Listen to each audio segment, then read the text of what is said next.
ஆன்மீக நண்பர்கள் அனைவருக்கும் அன்பு கலந்த வணக்கங்கள். இன்றைக்கு நாங்கள் ஆன்மீகம் சம்பந்தமான பதிவில் வீடுகளில் பந்தல் அமைத்து வைரவர் பூசை செய்வதனால் இவ்வளவு நன்மைகளா, எவ்வளவு நன்மைகள்னு சொல்லி பார்க்கலாமா வாங்க. பழங்காலத்தில் பார்த்திங்கன்னா விவசாயம் மற்றது கால்நடை வளர்ப்பை முதன்மையாக கொண்ட தமிழ் சமூகத்தில் தங்களது இருப்பிடம், நிலம், பயிர்கள் மற்றது குடும்பத்தை பாதுகாக்க கிராம எல்லைகள்லையும் வீடுகளின் முற்றங்கள்லையும் காவல் தெய்வங்களை வழிபடும் முறை உருவானது.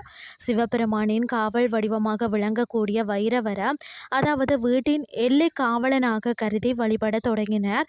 வீட்டின் முற்றத்தில் அல்லது வெளிப்புற நிலத்தில் பார்த்திங்கன்னா குருத்தோலை, தென்னம்பாளை, வேப்பிலை போன்ற இயற்கை பொருட்களை கொண்டு தற்காலிகமாக பந்தல் அதாவது வைரவர் கொட்டகைன்னு சொல்லக்கூடியதை அமைத்து அதில் வைரவரை ஆவாகனம் செய்து சிறப்பு பூசைகள் செய்யும் பாரம்பரியம் உருவானது. குடும்பத்தில் ஆபத்துகள் நீங்கினாலோ, நோய்கள் குணமடைந்தாலோ, அல்லது ஆண்டுக்கு ஒரு முறை குறிப்பாக தை மாசி பங்குனி மாதங்களில் அல்லது கார்த்திகை தேய்பிறை அஷ்டமியில் குடும்பத்தின் சுபீட்சத்திற்காக நேர்த்திக்கடனாக பந்தல் அமைத்து வழிபாடுகள் இயற்றும் வழக்கம் பரம்பரையாக தொடர்ந்து வருகிறது.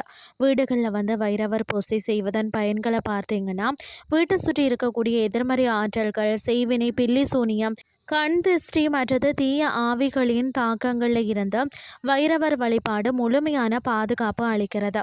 பைரவர் என்றாலே பயத்தை போக்குபவர் என்று பொருள்.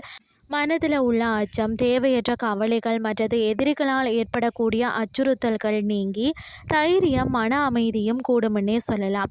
வீட்டிற்கும் குடும்ப உறுப்பினர்களுக்கும் அரணாக நின்று திருட்டு, விபத்துக்கள் மற்றது எதிர்பாராத அசம்பாவிதங்களில் இருந்து காவல் புரிகிறார். கால பைரவர் காலத்தின் அதிபதியாக விளங்குவதால் ராகுகேது தோஷங்கள், சனி தோஷங்கள் மற்றது ஜாதகத்தில் உள்ள கிரக பிணிகள் நீங்கும். நீண்ட கால நோய்களில் இருந்து நிவாரணம் கிடைப்பதுடன் குடும்பத்தில் ஒற்றுமை, வளம், மன அமைதியும் பெருகும்னே சொல்லலாம்.